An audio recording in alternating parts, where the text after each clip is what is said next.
Yeah, I'm always fascinated about Charcot Marie Tooth because I love its name.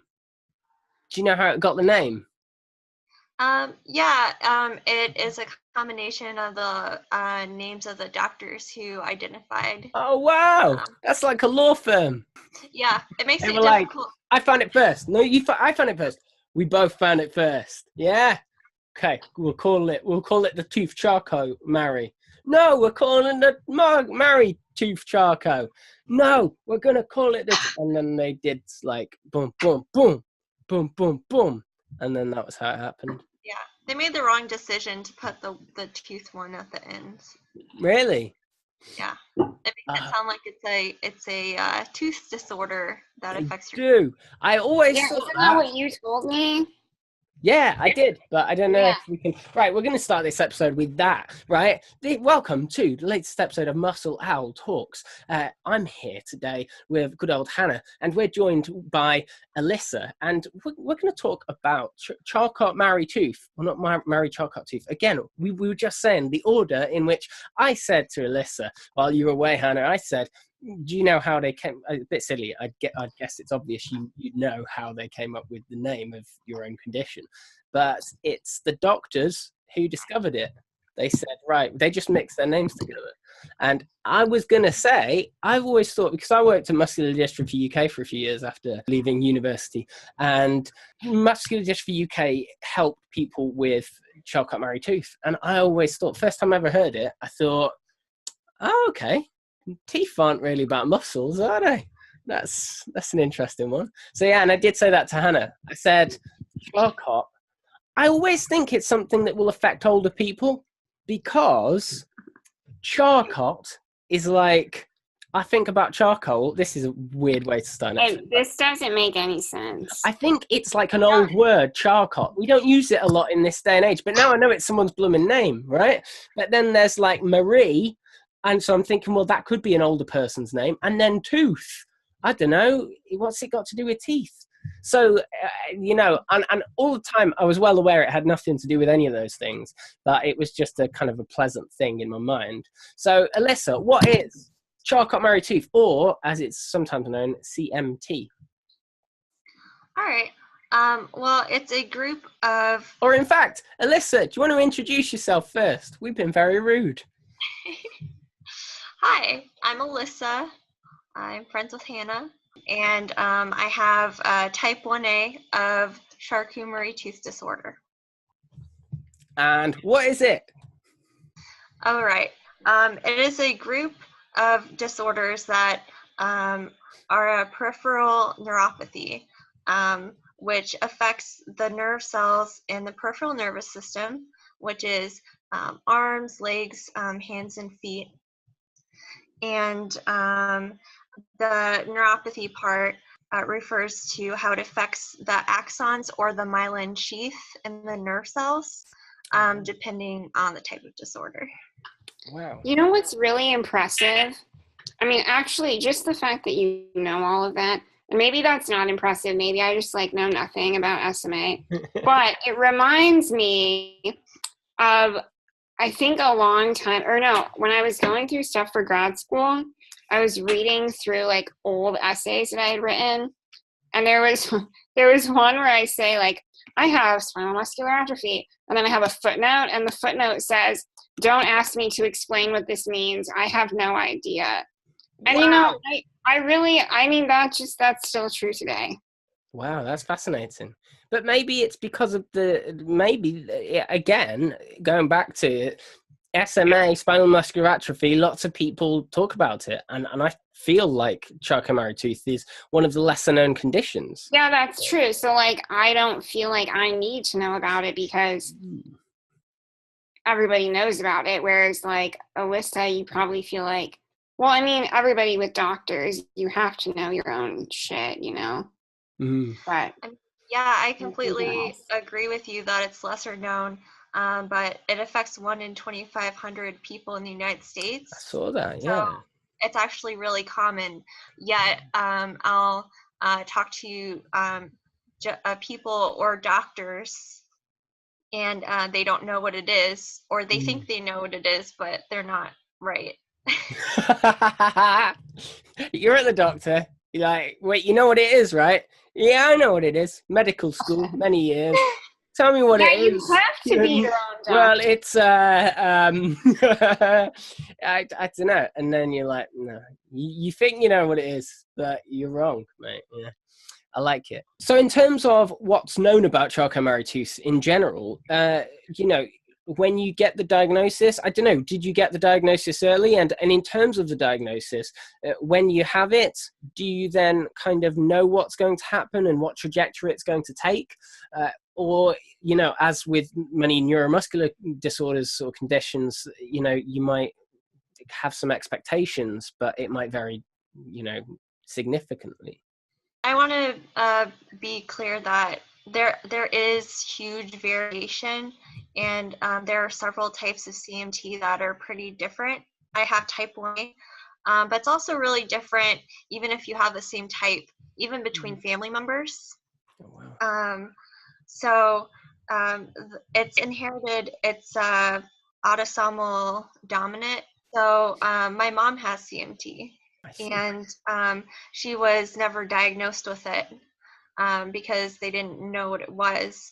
So a lot of the symptoms started developing when I was in preschool. I had trouble tripping over my own feet, and I had trouble doing things like coloring or learning how to use a pencil. But they really didn't find out what it was until I was 9 years old. Wow.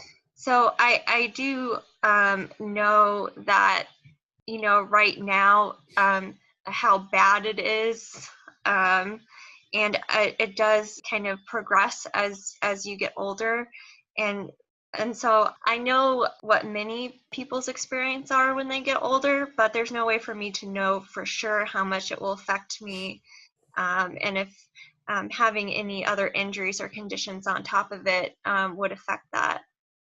I see. Wow. And in terms of kind of if it's a genetic inherited condition, is it kind of like Duchenne muscular dystrophy? Sometimes you can get it just out of a spontaneous genetic mutation or FSHD, or is it always something that's inherited from parents? So because I'm thinking, you know, what would we say to, you know, when we talk about Duchenne muscular dystrophy, we often say, well, what would you say to somebody who's just had a child diagnosed? But I don't know if it's always a inherited condition, then would it always be something that might be expected?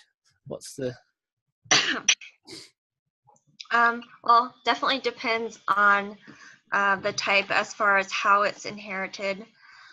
And I guess I also can't say for sure whether or not it just appears sometimes. And it would probably be it'd probably be a clue if you had relatives that had this disorder that you might have it.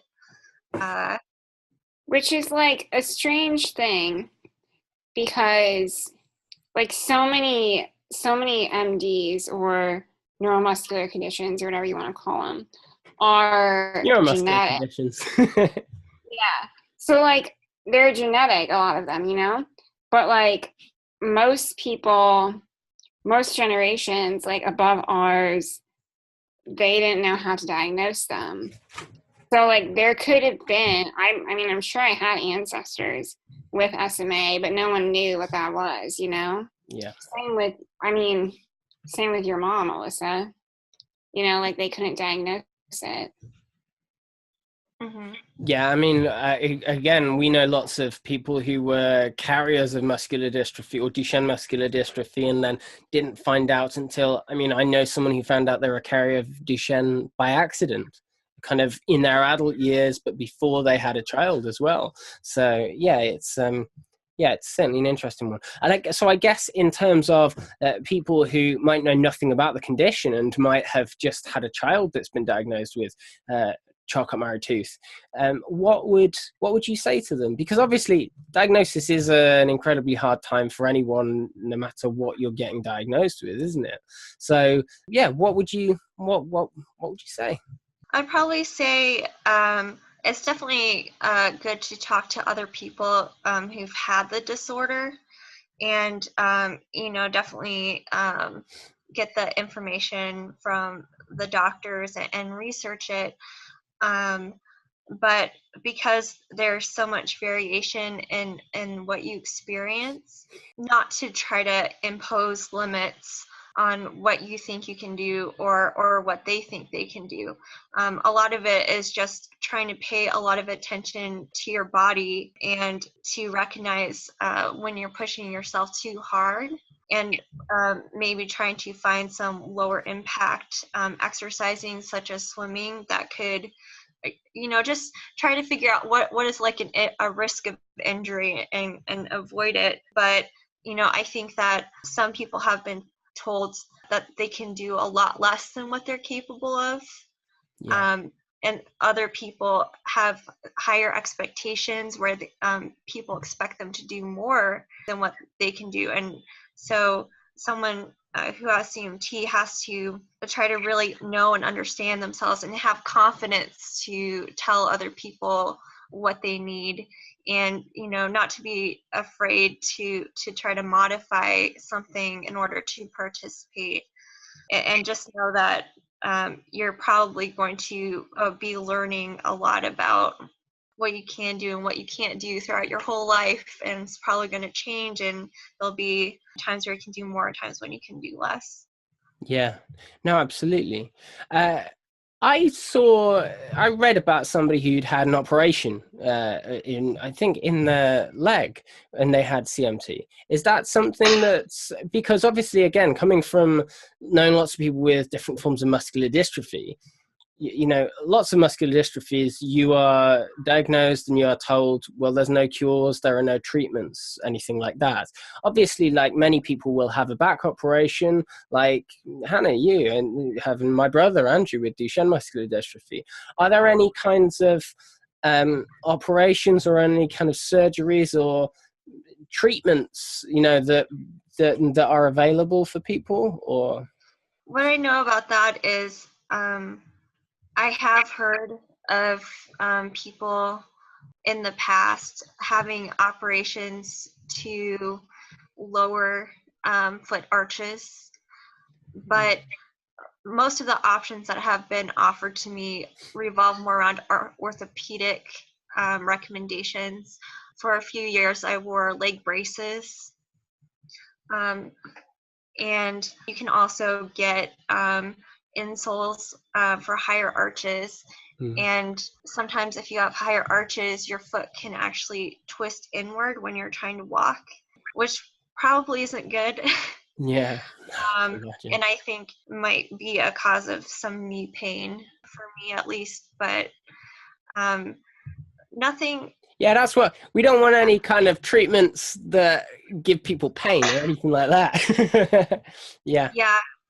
So a lot of them are more like knowing how to exercise and knowing how to stretch.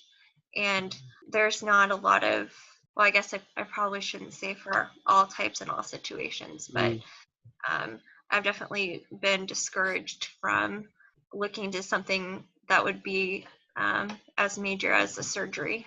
Yeah, no, absolutely.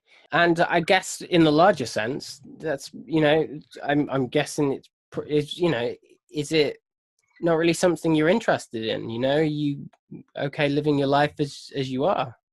I mean, my general philosophy has always been that, I like doing physical things, but I'm also pretty intelligent, and I also really love learning. So, why not just focus on what my strengths already are? But I love that. That's fabulous. yeah, but I also think, some people find it really fulfilling to say, I want to be able to push my body to its limits. Yeah. And I don't care that I have a disorder that could affect that, because that's just what I like. And you don't have to measure your own success against everyone else's who's in a different situation and who doesn't have a disorder. I love it. Wow, that's fantastic introduction to CMT, Charcot Marie Tooth, which, as we said at the beginning, gets its name. It's a fantastic name. It's one of my favorite named sort of conditions now, from the guys who found it out. Wonderful. Thank you so much, Allissa. Well, thank you so much, because for a long time I've been wanting to, one, find out what CMT was, and two, bring it to the muscle owl community. We've certainly had people before who've said, it's CMT week next week. What are you doing? And I thought, I don't blooming know. But now we do. So yeah, thank you so much, and hopefully we'll see you again soon. Bye-bye. Yay. Yeah, thank you.